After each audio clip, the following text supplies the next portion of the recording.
Hey, how's it going, folks? Admiral Tori here, and welcome aboard for another video on my channel.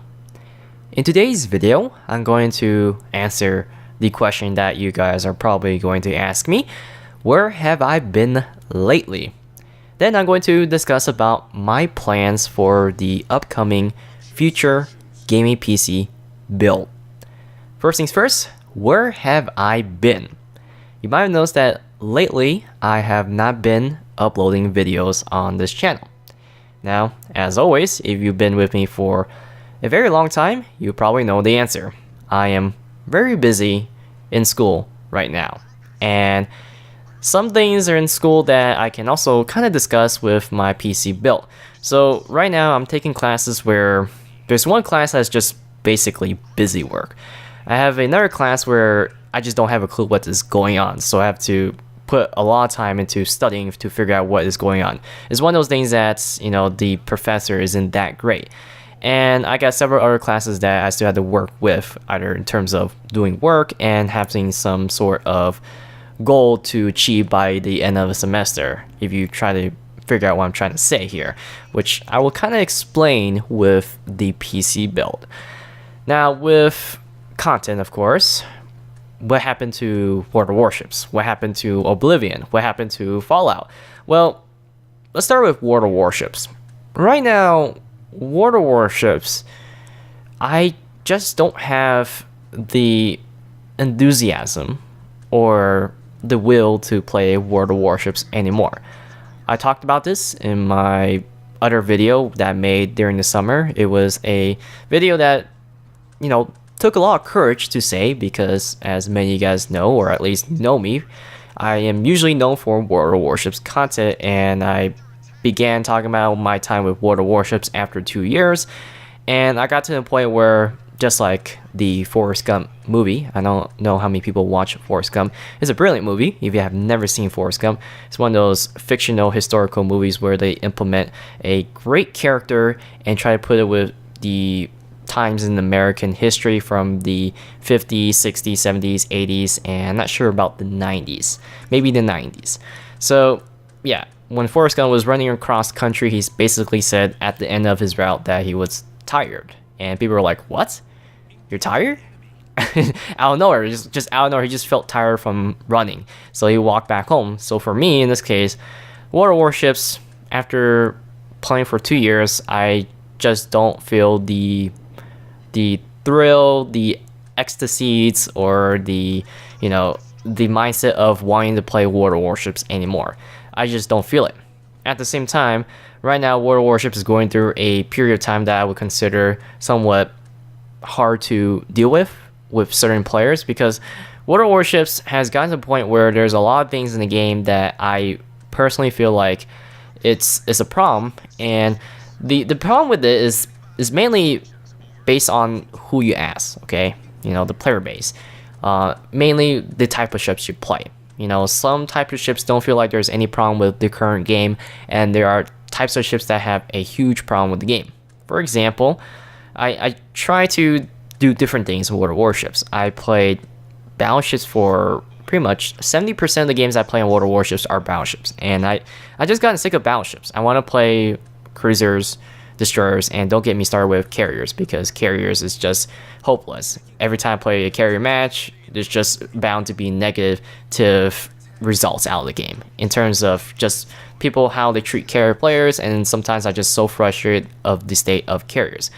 So I started to play destroyers and the cruisers, and the next thing I know is that one AP shell just chumps half my health in the destroyer, and trying to face a battleship with a cruiser is just something that doesn't work that well if you have to face them, of course. So I'm just, blown out about finding a new reason to playing World of Warships. So it really depends on who you ask. If I still play battleships, I think World of Warships is just fine, because battleships really don't have any problems in World of Warships. But when I play destroyers or a cruiser, maybe I'm just a shit player, but I just don't feel like it's fun playing those ships in certain matches. When the matches, lean towards my side, of course it's going to be fun, but I find more matches of being more frustrated with how the game is. So yeah, right now the combination of me being worn out after 2 years and the current state of the game is somewhat a mess. And like I said, it really depends on who you ask, but it's not my concern anymore because I just don't find reason to play the game as much as I wanted to. The only reason I would jump onto World of Warships is I just feel like playing something like the HMS Nelson or the Enterprise, which I have in the background. If I really didn't have the will to play World of Warships right now, I should have unlocked the King George V class battleships, but ever since I got the Queen Elizabeth, I just barely got the Queen Elizabeth after the Iron Duke. I just don't feel like grinding anymore. So that leaves me with World of Warships out of the way. Now let's talk about all the other games I want to play and post on this channel. Oblivion, of course, I'm trying to get some time with Oblivion, but because of school, I haven't gotten a chance to resume Oblivion. As a matter of fact, I probably forgot how I play Oblivion. It's one of those things when you play multiple games at one point and you mix the controls around and you just forget. So I have Oblivion, I have Fallout 4. I've been trying to write a list of things that I want to get in the future. Like there's some games in the future I forgot that I want to do a let's play on. Oh yeah, Wolfenstein number 2. I really do love War II fictional games, and I know Wolfenstein is just one of the most brilliant games. I played the first one, so I plan on getting the second one, and the second one looks more badass than the first one. Hopefully it is a successful sequel to the first one, because I wanted to get Dishonored 2, and if you have never played Dishonored, play Dishonored 1. It's somewhat like a stealthy to a level of horror, because I recommended Dishonored to one of my friends, and I later learned that my friends hate rats and the dark atmosphere of the game. So if you don't like the dark atmosphere of the game, of course you shouldn't buy Dishonored. But Dishonored was such a brilliant game. I loved the game to death because of the puzzles, the stealth element, which is something that I don't usually expose to, and it's just the story. So I want to get Dishonored 2 and do a let's play on this channel, but unfortunately Dishonored 2 didn't do so well on PC from what I read on Steam reviews and from what I've been hearing on YouTube. Hopefully they can fix Dishonored 2, and hopefully I'll do more research about Dishonored 2 storyline if it's anything worth playing. Right now, in terms of the games I've been playing to compensate for the time that I have not been playing World of Warships, I've been having a blast with the new champion of Steam right now, and that is PlayerUnknown's Battlegrounds. I've been having a lot of fun, and yesterday I played like 5 matches with my friends. I want to do videos on PlayerUnknown's Battleground, and it kind of brings me to the other point with the PC build. The problem with PlayerUnknown's is that it's time consuming, and unless you just go in and try to kill people. But if you have never heard about PlayerUnknown's, it's basically like a arena based shooter where there's a massive map that you drop in and you try to kill other players and try to survive and be the last players alive. And the area of the map shrinks with this some kind of little called, I think, like Aurora, the area, zone, perimeter, I don't know. It's called the play area. Basically, play area shrinks, and if you're outside the play area, once you play the game or you see anyone play the game, you're basically taking damage, you're going to die. So as the area shrinks, the zone gets smaller and you face other players, and it gets very intense at certain moments, which is where people love about the game, is that adrenaline rush. But at the same time, you spend like 80% of the game just running around grabbing stuff, and yeah, it's not entertaining to watch. So I can definitely record PlayerUnknown's Battlegrounds. Problem is that it takes a lot of time to edit, and if it's worth my time, if people enjoy watching PlayerUnknown's, I would do it. But the problem is that my PC, in terms of its current configuration, one of the many problems I have with this PC when it comes to recording Let's Play is the limitation of my hard drive and my recording FPS, because your recording FPS depends on your graphics card, your CPU, your motherboard, bridges, and of course if you have an SSD, that is one of the biggest ultimate determination of how well you can record. And with a game like PlayerUnknown's, and also I've been noticing that I try to get some Battlefield 1 gameplays, which wasn't that successful, my PC was just not keeping up with it. Now, in terms of performance, I am fine with my PC in terms of recording with the FPS to a certain degree. But my biggest problem is that the hard drive space isn't there. Now, if you ever record gameplays on the PC, or if you haven't figured out how it works, we use the software that records frame by frame. So 60 FPS, you play 60 FPS, it records 60 frames for 1 second. And that is a lot of memory. If you don't believe me, find an image on Google and it's 1080p, which is the resolution I play at. If you can take that one image, figure out how big it is. Usually 1080p images are like 5 megabytes, 3 megabytes, depends on the bit rate and all that stuff. But basically, take that image, multiply it by 60, and that is 1 second of footage. So if you have 5 megabytes for one picture of 1080p, multiply it by 60, it should be 300 megabyte for 1 minute. For 1 second, and then multiply that by 60 for 60 seconds for 1 minute, so you get like 1.8 gigabyte per minute. And then PlayerUnknown Battlegrounds for one game lasts around 30 minutes, so we're talking about 50 gigabytes of space for one game. And I only have 1 terabyte to spare. And this is sharing with all the other footages that I've been recording. So Oblivion, World of Warship, games I've been playing, because World of Warships you had to do trial and error, and all the other games. So you can kind of see the problem I have here is that my PC, it's not going in the direction I wanted to be. Now at the same time, with PC builds, I have been planning to build a new PC for quite some time. I am planning to save $2,000 by December of 2018. At the same time, with school, which is kind of cool how I relate school and the PC build, but I have a competition. It's called the Junior Design Competition. And I have the option to sign up for it. And I do plan on signing up for it if I manage to find a way to put time into this particular project. I plan on building a computer processor with a FPGA board, which is basically there's like a CPU that you program it and it reconfigures itself to some sort of hardware. If that's beyond what your brain can process right now, I don't blame you, because I'm not expecting everyone to understand me. But basically, I'm building a machine, okay? And I'm building it by programming it. And I plan on making this machine to be a gun fire control system, which is kind of cool because it relates to World of Warships. World of Warships gave me this idea. So the gun fire control system basically means that you give it a distance and you're given the weight of the shell. And basically, I'm going to put the distance and the information about the weight of the shell. It's going to calculate the angle of the gun, a hypothetical gun, of course. I'm just building the computer, not the actual gun. And it's going to do the kinematic equation, which are the equations that you use to figure out the angle and where the shell should land at a certain distance with respect to the Earth's gravity.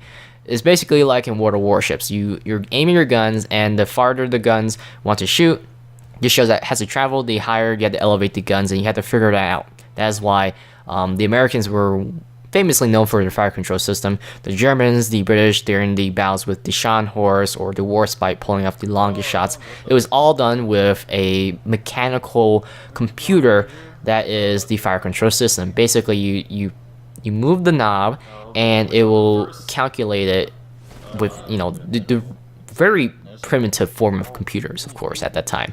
And this takes up a lot of space in the ship.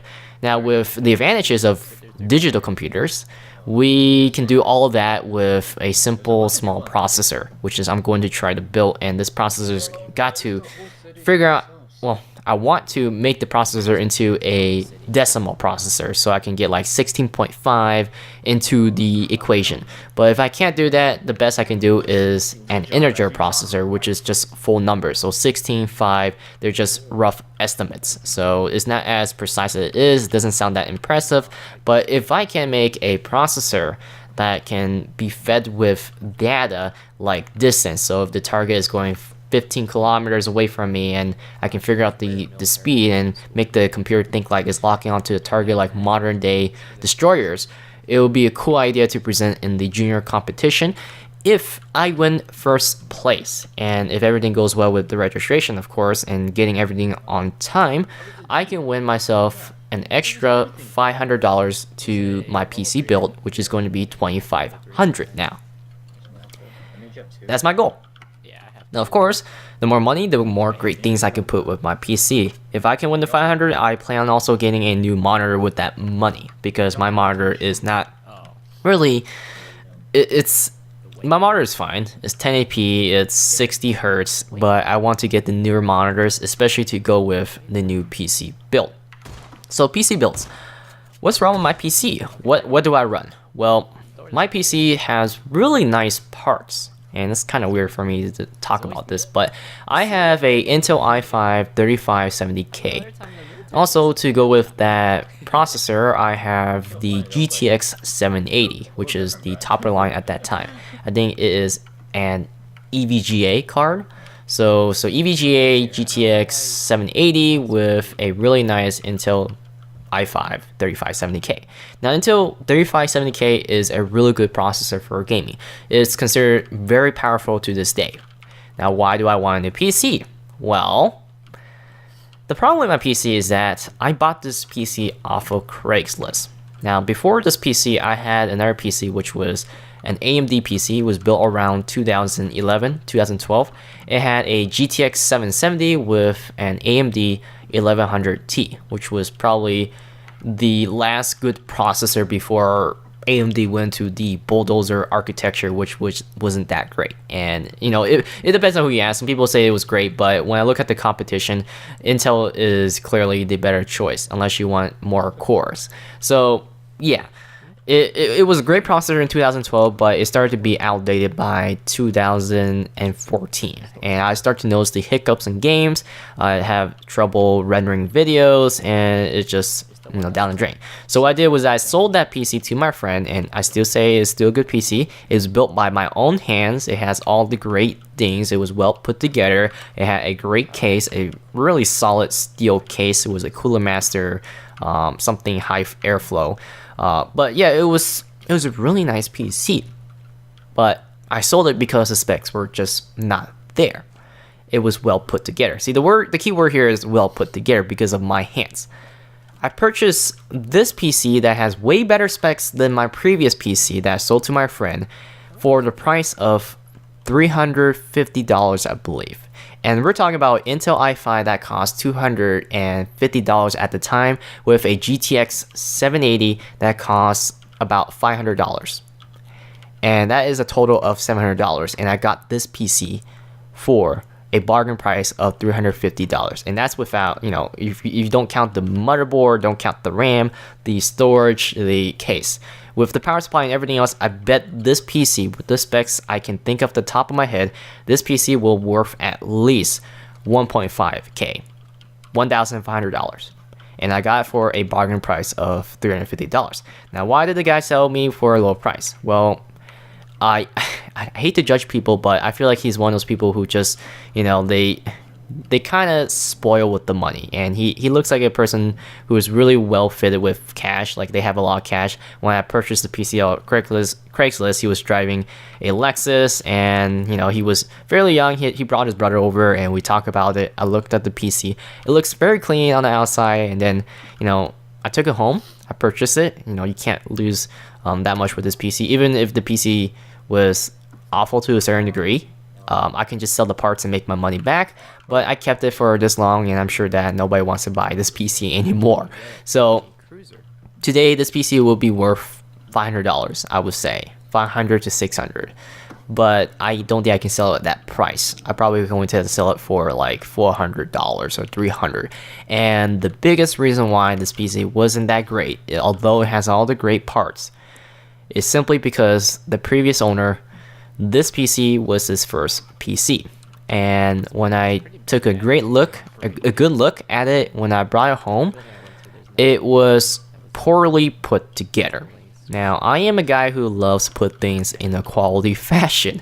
I like to buy products that are well built. And you know, this is that classic thing that people say that you buy something made from China is not that great. Although I do strongly believe that there are products out there that are made from China that are, you know, good quality, but in general, you get that negative stereotype that Chinese products are poorly built. I am willing to pay more for a product that is well built, and that is probably the biggest twist with this, you know, grab of this PC off of Craigslist. Now, I believe this guy sold the PC for a low price only because he wants to get this PC off his shoulder. He doesn't care about it. Like I said, he drives a Lexus. He has a nice new PC. His new PC had like a GTX 1080 with a Intel i7, so I don't blame him that he doesn't care that much. But for me, I'm kind of stringent on the cash, which is why I went for the grab on this PC.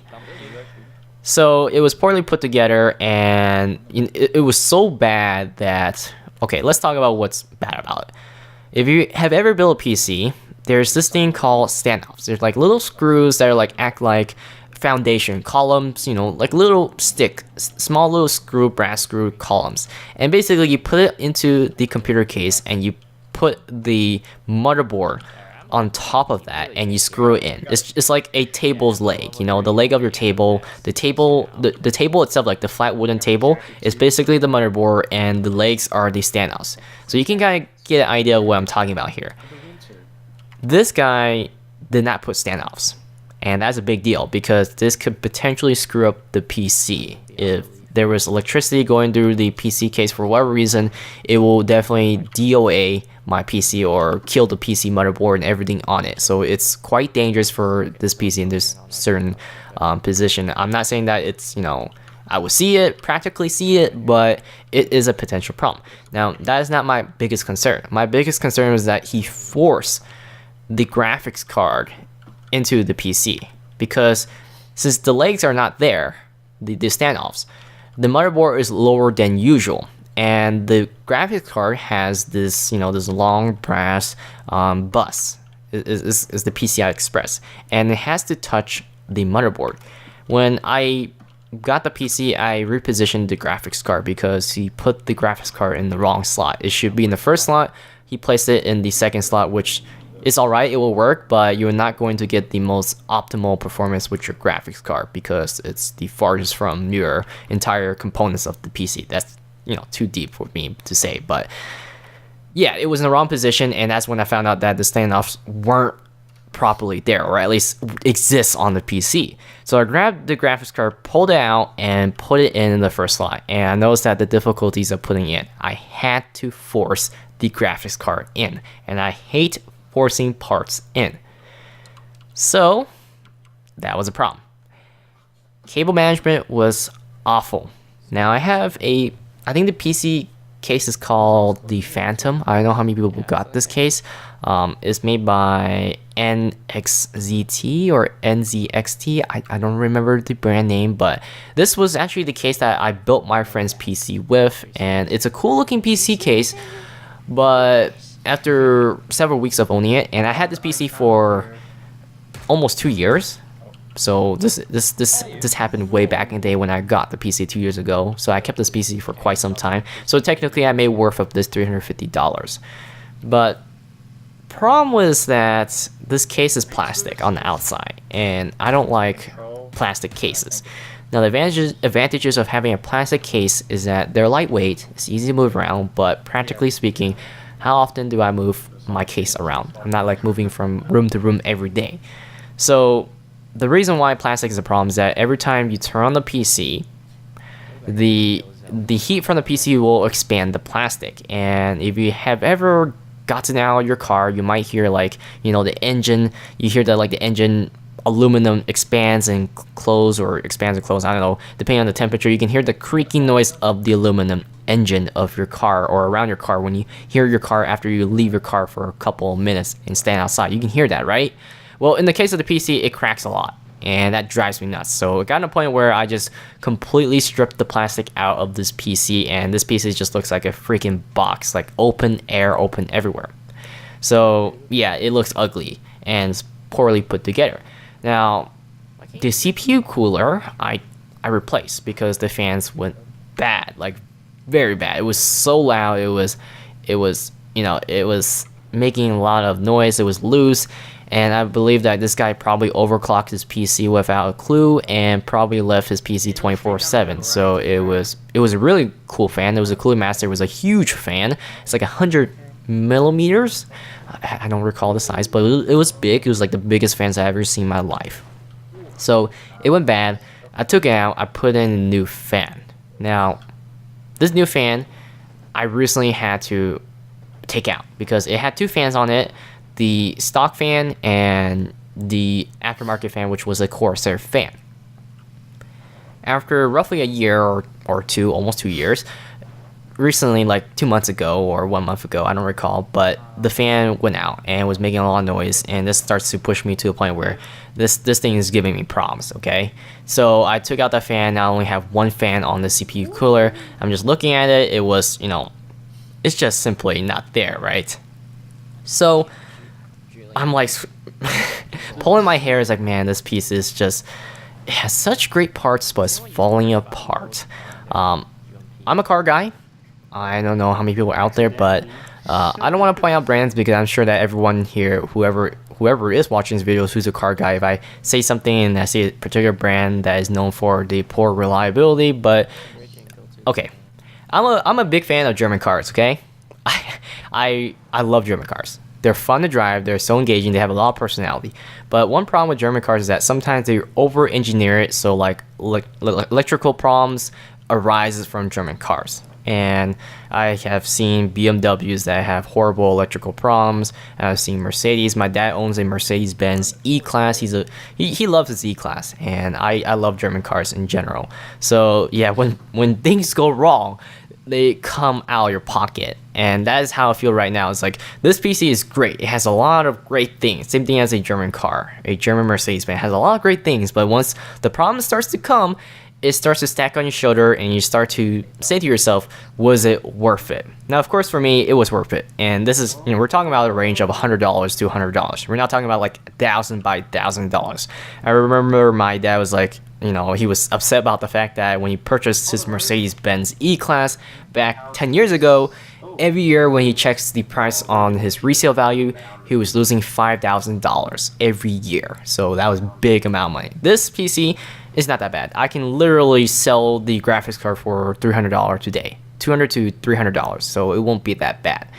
So yeah, PC was just falling apart. Great parts, but just falling apart. And I'm starting to get worried about the power supply, because the power supply was put upwards. I prefer it facing downwards. My hard drive is starting to make some pretty loud noises, because if you don't do YouTube, but if you do YouTube, you're gonna do a lot of reads and writes with your hard drive.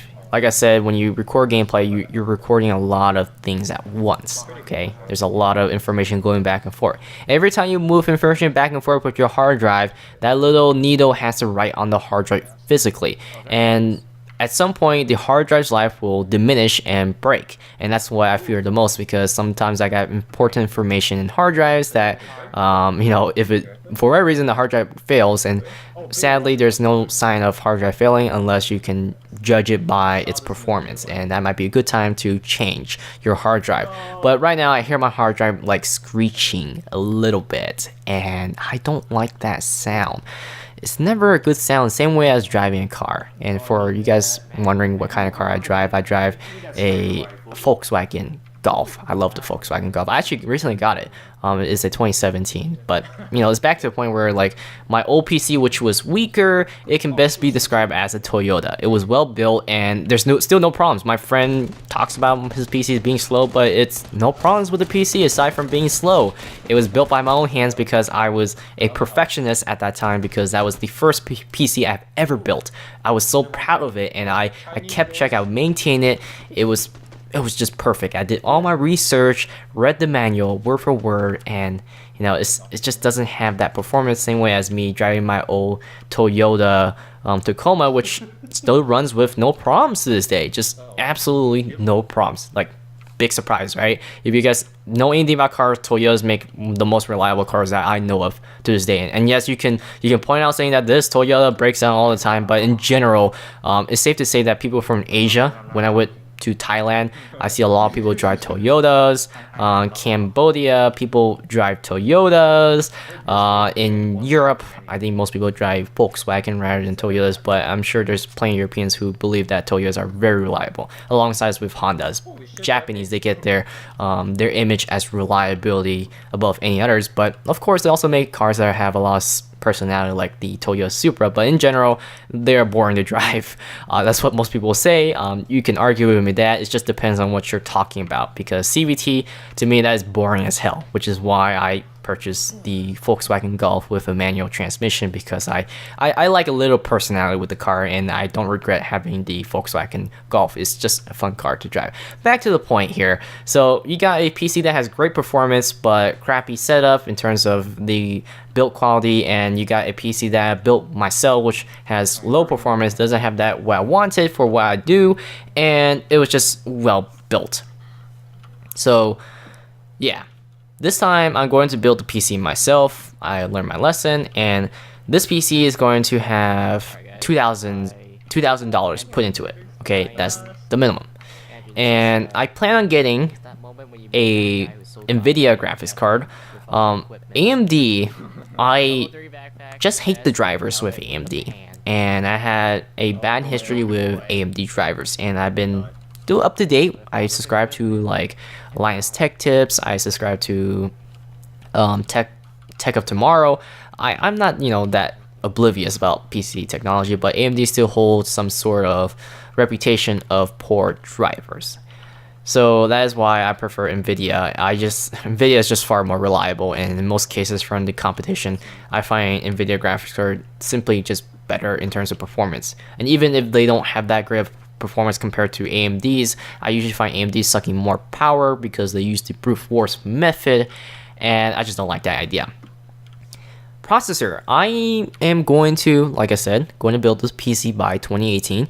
In this period of time, I know for a fact that AMD is dominating the processor market, or at least dominating in terms of price. The Threadripper and the new Ryzen CPUs are doing very well. Now, I am still leaning toward Intel, and the reason why is because, well, okay, first things first, out of the way, Intel is still better than AMD when it comes to gaming performance, and it's not like by a million miles. It's like 10 FPS. Okay, so but AMD is cheaper, and AMD is better than Intel right now when it comes to production, and that's a big deal because when I record my videos, I post videos 30 minutes long on average, and sometimes I do 1 hour videos, and it takes 2 hours to render these videos, 1 to 2 hours to render 1080p at its best quality.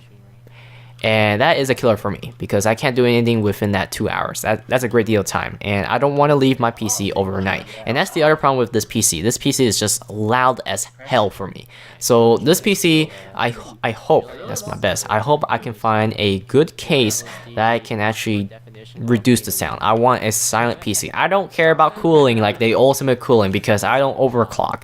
I don't care about overclocking. I don't care about extreme gaming. I want a PC at stock clock that I can run games at a reasonable rate with reasonable cooling, of course. So cooling, it's any PC right now, as long as you have a CPU cooler and your graphics card comes with a fan, then you're fine. You don't need the airflow on site. It might be like 5 degrees Celsius cooler, but you don't need it. So I'm leaning to quiet PC and production, a little bit on the production, but still leaning more towards Intel, because although AMD is dominating the production side, I might swing to AMD, but I've been hearing that Intel is going to release a processor soon, because on the bright side, I am in no hurry to get this PC because I still need to get the $2,000. So by the summer, I should have that money. So right now it's going to be an Intel processor, or possibly AMD if I think that production is more important, but Intel because of the games. And most importantly, I plan on doing a lot of memory. Now, most people, when it comes to gaming, they focus on the graphics card and CPU. In my build, I'm more focused about the CPU and the memory, because memory is pretty important with the motherboard, because motherboard it's the highway, okay? You don't want to drive on a really shitty freeway or highway, because if you do with all these great components, it doesn't mean anything. So having a good motherboard is pretty important. A lot of people like to botch the motherboard. Now, of course, motherboard won't improve your, FPS performance, but it's pretty important because it will offer quality audio, quality, performance, because it allows you to overclock more easily. If you have really crappy motherboard, it's not going to happen because data is going in and out from your processor to your RAM to your hard drive. That's very important. Right now, from a computer engineer perspective that I'm studying in that field, the processor is sufficient. Like processors today, they're too fast. Basically, yeah, it's hard for me to say this, but the reason I say that is because what is bottlenecking the processor is memory. Memory is what holds the program. Memory is what, keep the flow of information. If there is a hiccup in memory, you're going to get a hiccup in your game. Which is why when you record things, if any one of you guys who ever record things on a PC, you'll notice that your PC FPS drops when you record. And that is because the reason that your PC is trying to record every frame, so 60 frames per second, they have to transfer all that information to your RAM, to your hard drive, right to your hard drive, and all sorts of stuff with information coming from your hard drive, coming from your RAM, going to the processor because you're playing a game. This is why that recording is intensive, extremely intensive workload for your PC overall. And CPUs can handle it, but your motherboard is pretty important when it comes to writing things down. And of course your hard drive, your SSD, because the speed of what your hard drive can write is not as fast as a SSD.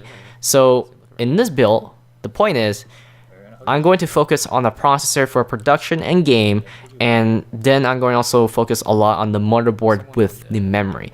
I plan on trying to get a 4TB, 2TB setup with my hard drive, and hopefully I might get a really sizable SSD for my operating system. And if with the luxury of the extra cash, I can get a SSD for my games and possibly for recording, because if you record onto a SSD, it will be much more fluent because SSDs write faster than a hard drive. Hard drive has to spin, find the location, and write the information when it comes to recording. So every frame, every picture that you record, it has to find a space on a hard drive, which is why hard drive has a lower performance compared to SSDs.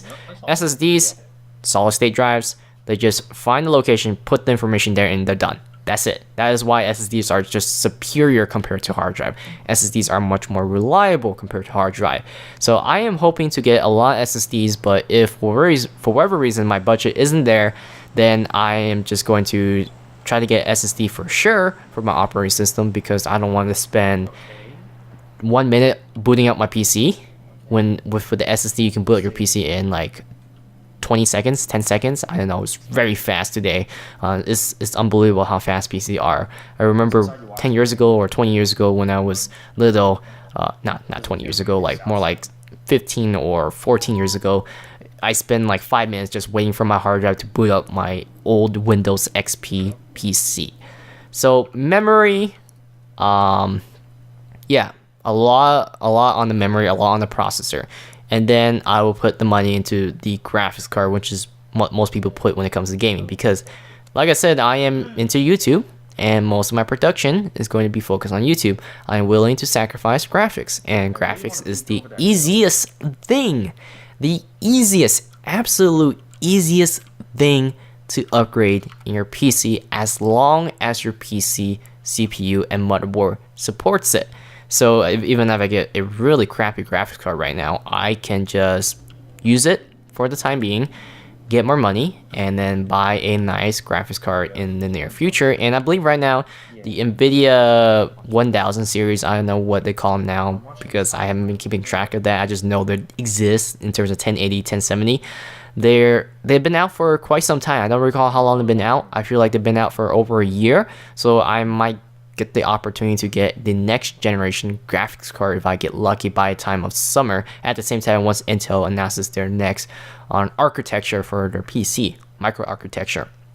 So yeah, or I can use my old graphics card. I personally want a new graphics card over the old one, but the old one is still a GTX 780.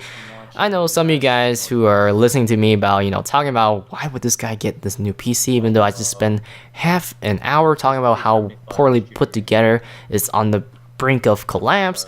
But yeah, I know people out there who have PCs that are really crappier than my specs. But I don't understand. Sometimes I just don't understand people why they complain about how slow their PC is, but yet they put a lot of money into other things.